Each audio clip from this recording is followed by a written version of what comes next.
भक्तों, वृंदावन में बिहारी जी मंदिर के पास में एक बुजुर्ग महिला रहती थी जो बिहारी जी की बहुत बड़ी भक्त थी। घर में एक छोटी सी दुकान थी और उसी दुकान में वह अपना जीवन यापन करती थी और सुबह शाम बिहारी जी का भजन करती थी। उन मैया के पास बहुत पुश्तैनी जमीन जायदाद थी और उन माता जी के आगे पीछे कोई भी नहीं था।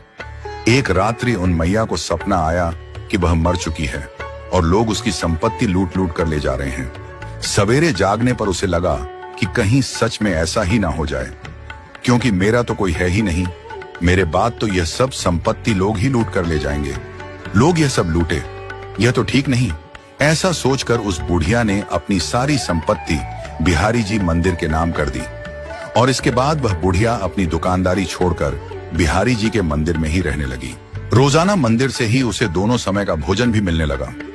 अब उस बुढ़िया ने अपना सारा जीवन भगवान बिहारी जी को समर्पित कर दिया। वह सारे दिन मंदिर में बैठकर भगवान बिहारी जी की भक्ति करने लगी। एक दिन वह भक्तिन रात को हमेशा की तरह दूध पी रही थी।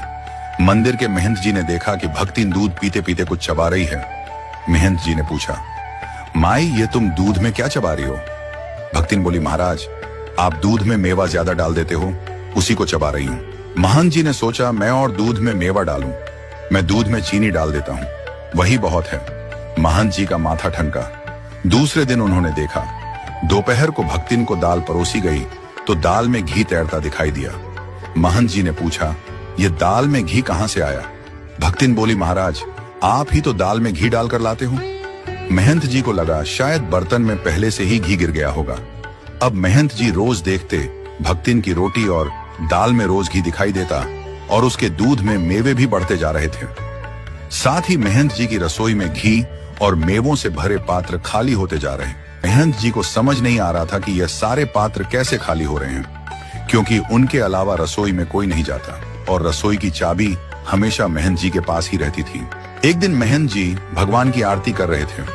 उन्होंने देखा बिहारी जी के वस्त्र की बाहों पर घी लगा है। उन्होंने सोचा शायद आरती करते समय लग गया होगा। महंत जी ने उस वस्त्र को धोकर बिहारी जी को दूसरी पोशाक पहना दी। लेकिन दूसरे दिन उन्होंने देखा भगवान के दोनों हाथ घी में सने हुए हैं। अब महंत जी को विश्वास हो गया कि यही बिहारी जी भक्तिन को दूध में मेवे और दाल रोटी में घी डालकर देते हैं। महंत जी ने बिहारी जी से कहा, प्रभु, आपकी यह चोरी की आदत अभी तक नहीं छूटी। प्रभु, मैंने वह सब खाद्य सामग्री संतों की सेवा के लिए बचा रखी है, परंतु आप तो सब कुछ भक्तिन पर लुटा रहे हैं। ये ठीक नहीं है। कभी कोई संतों की जमात आ गई तो मैं उनकी कैसे सेवा करूंगा? भगवान चुपचाप सुनते रहे और कुछ नहीं बोले, लेकिन भक्तिन के लिए उसी तरह घी और मेवे लुटाते रहे। जब भगवान ने महंत जी की बात नहीं सुनी तो महंत जी को भगवान पर ही क्रोध आ गया।